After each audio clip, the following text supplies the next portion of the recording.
we can do this without them completely falling to pieces.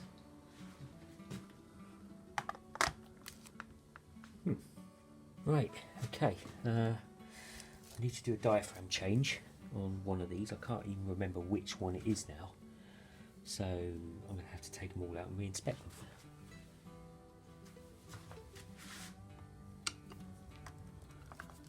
It won't be first time lucky, it will be the fourth one I look at.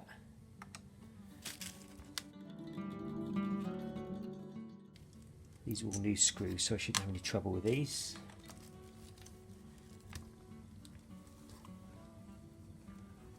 Didn't Loctite anything in.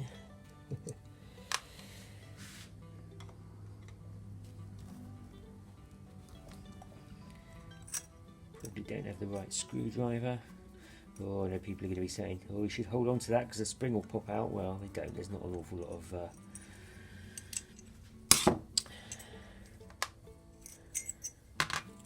spring in them anyway. So, but yeah, one of these diaphragms has got a little tear in it.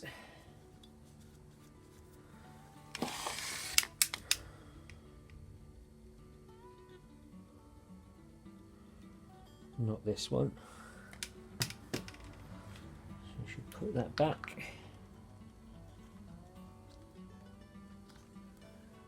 Get that little needle lined up.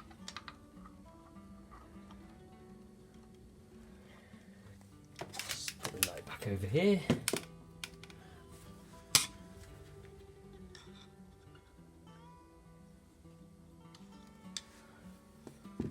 Okay, and then we can get that little ear ball lined up, and put this back on.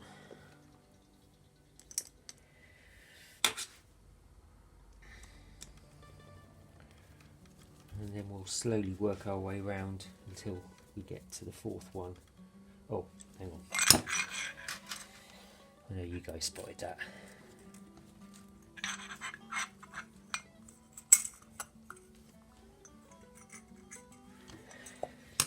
Let's take that out again. There's always a better way of doing this. Just get that seated properly and make sure it's in the right orientation. Yep, that's fine.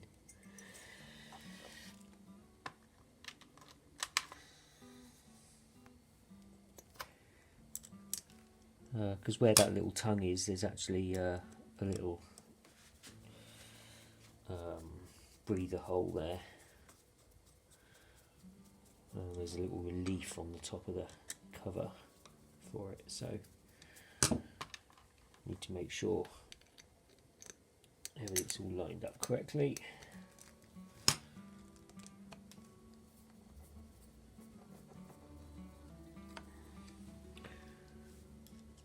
I'm not going to do these up super tight because when I come to balance these and reinstall them on the rebuilt engine when I get that far, no doubt I'll need to take things off again. So okay, I'm just going to cut this and work my way around and find the correct one. Just a couple of the little springs for the little balancing adjusters. But yeah, when I had these apart, I only found two issues aside from needing cleaning, which I did in my sonic cleaner. A couple of the issues were one of the little tubes surrounding the choke mechanism on one of the carbs, can't remember which, just crumbled in my hand when I took it all apart. It's 40 years old, Bakelite, something like that. That little tube down there, one of them, that there. So I got a piece of carbon fibre exactly the same dimension, and did the trick. You don't need to go hunting down original parts, which you'll never get for a bike of this age. well, for some things anyway. Well, that one seems okay. Rubbish there. Told you it's going to be the last one I look at. It seems absolutely fine.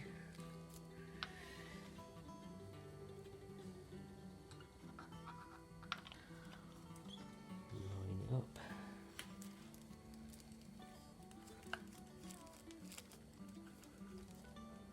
Okay, spring back in.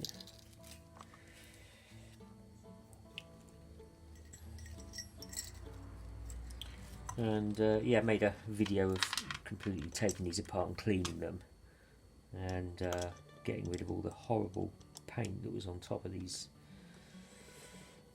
diaphragm covers. If you've been following this VF750F rebuild, it was just slathered in what looks like house paint all over the engine block, and it's just awful. So just in the process of engine repairs and waiting for a few bits to assist with that. And I thought in the meantime I will just do this diaphragm change. So if you've come to this video purely to look at the diaphragm change, then skip forward, because it's going to take me a few moments to find the right one. Okay, that's them two checked. Good. Okay, should we go for this one? You never know, it might be the third one rather than the fourth that I look at.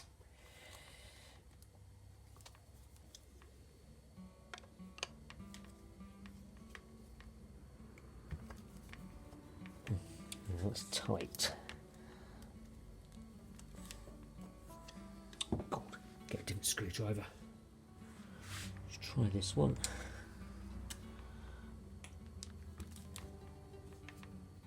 Oh, for heaven's sake. Shouldn't be chewing these up because they're new screws. Okay, I found the right bit, I think.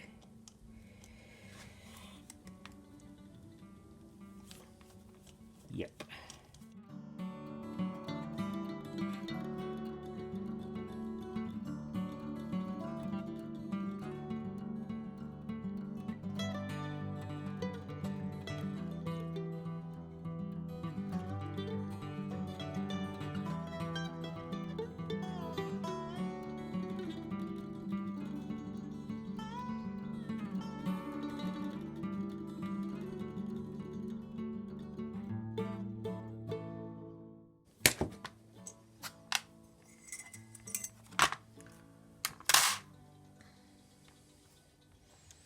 Got a feeling it might be this one.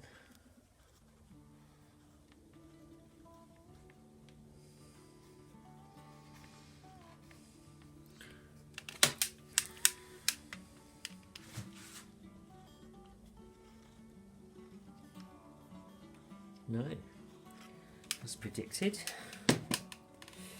it's going to be number 4, as in not the number 4 cylinder.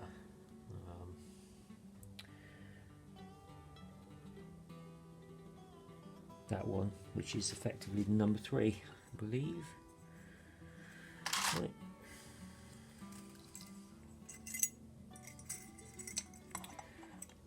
Predictable, isn't it?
Okay, so I'm just going to take the needle out, just so that that doesn't get damaged while I'm fixing this.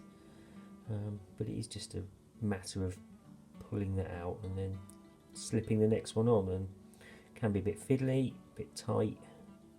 So just need to use a bit of lubricant. Let's get a little screwdriver down there. I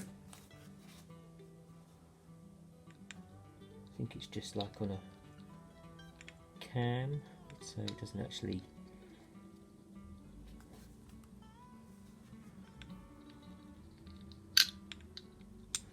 It's a bit too big. Slightly better. There you go. Yeah. So it just comes out with a little spring, and then that should just pop out. Okay. Oh, it's got no adjusters on it.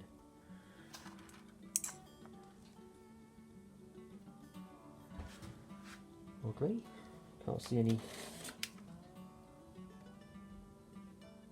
in there to adjust the height of that. So, I mean, this is a early 80s bike, probably 70s technology design, so not surprising.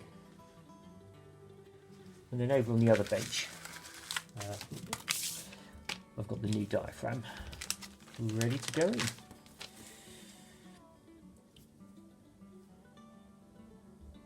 So you can see it's just to pull it out and slip the new one in.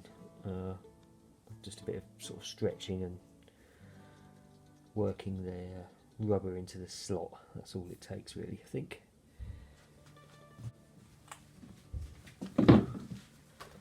I'm just doing this out on the bench in the garage because I might need to use a little bit of lubricant spraying and stuff, but that's pretty tight.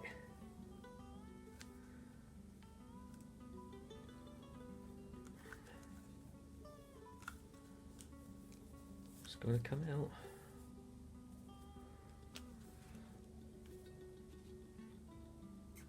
Oh, there you go. All of a sudden it just gave way.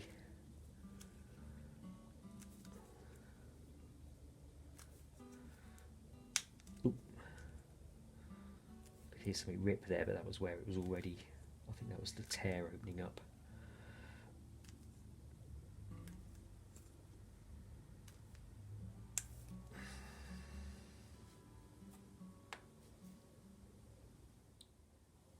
So it's quite easy to see now, isn't it? You just got to get it back in that slot, which doesn't look too bad really from this angle. It looks pretty broad and quite deep. So a bit of lubricant, I think, won't go amiss. Just checking to see they're both exactly the same, which they are. So let's whiz some WD-40 into the groove. Enough, should be enough to help us ease it in anyway. I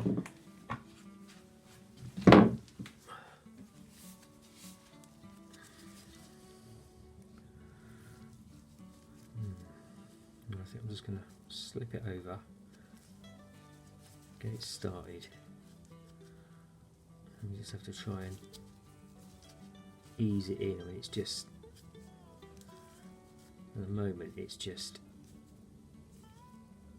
sat on the very rim, on the very edge of that groove. And yeah, I've got to try and tease it in.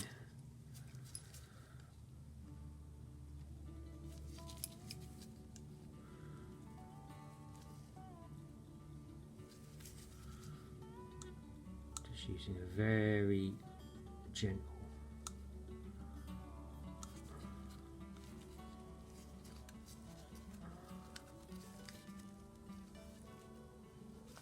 there's nothing like in, it's just sat on the edge there. It needs to be sort of pushed down and brought firmly home. That rim's quite thick actually, to be fair, so I don't know if there's going to be any issues with damaging it. Can't imagine there's going to be.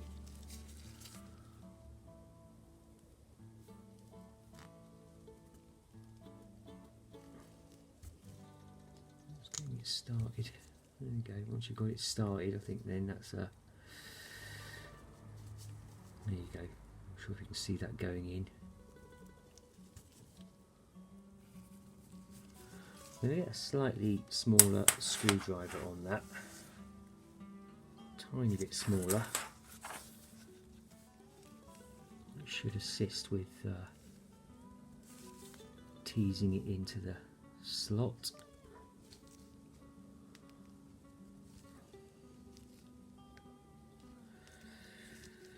You can use any pretty much any lubricant for this. It's only seems to have come up against a sticky. There you go, it's moving now.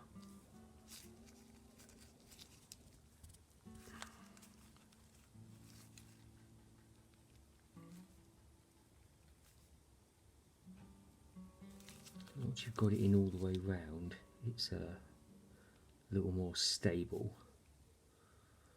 It's a little less fiddly. Bit of light, it's the tiny bit there, it's the last bit. Let's get that in, and then hopefully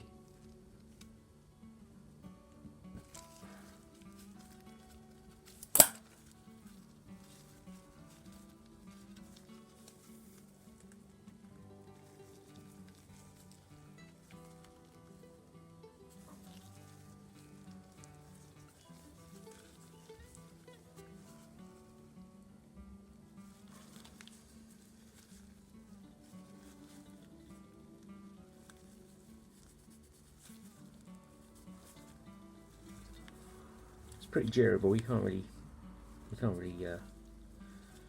do any harm. I think you had that one little split in that old one there. This is like 40 years old, assuming it's not been replaced before. It's like about 40 years old, so.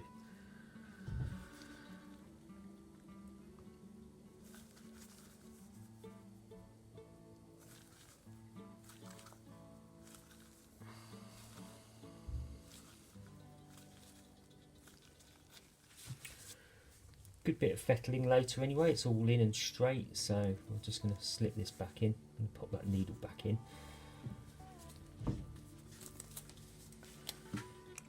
So yeah, this needle doesn't seem to have any grooves for any adjusters or anything like that, which is a bit strange. So I presume you just shim it at the bottom or something with a washer. Just pop that back in. So yeah, that just literally it just sort of turns and locks rather than screws in or anything like that. It's got some slots at the bottom for that, so getting that in under the right into the right orientation can be a bit fiddly. It seems to flip upside down each time. Maybe what I need to do is firstly put some light on it.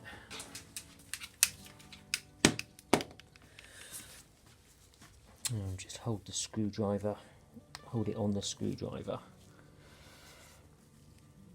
Do it that way. There you go, in, locked. Okay, so I'm just gonna firstly, the trick firstly is to line up the pin. I of course mean needle. There you go, that's in.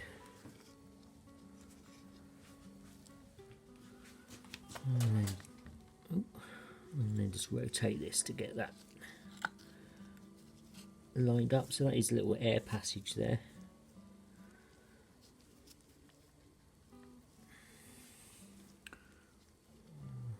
This is in the right position, but sometimes it wants to pop out.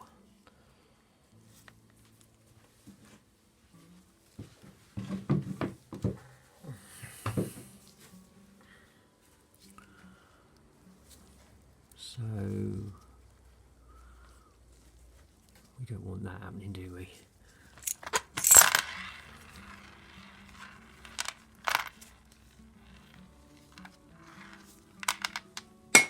Certainly don't want to lose all our screws where we can't get them. Okay. Right. Okay, so let's get it in the right orientation. Let's put our spring in.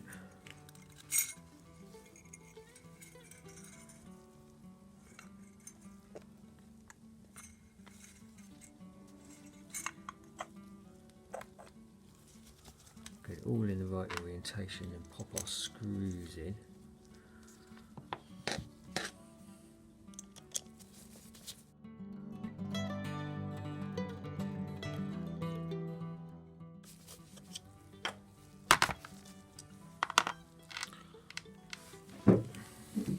Pop the top one in.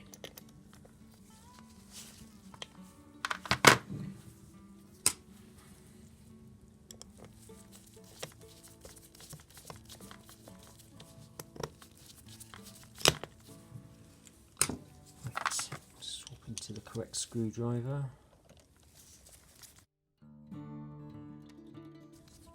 Okay, and as before, I'm not going to tighten them right up because no doubt I'm going to take these things apart again, notwithstanding the fact that that diaphragm was a little fiddly to seat. I want to give it a chance just to settle. And I went back on that way, I can't quite remember. I can't even remember what that's a bracket for, to be honest, but crikey.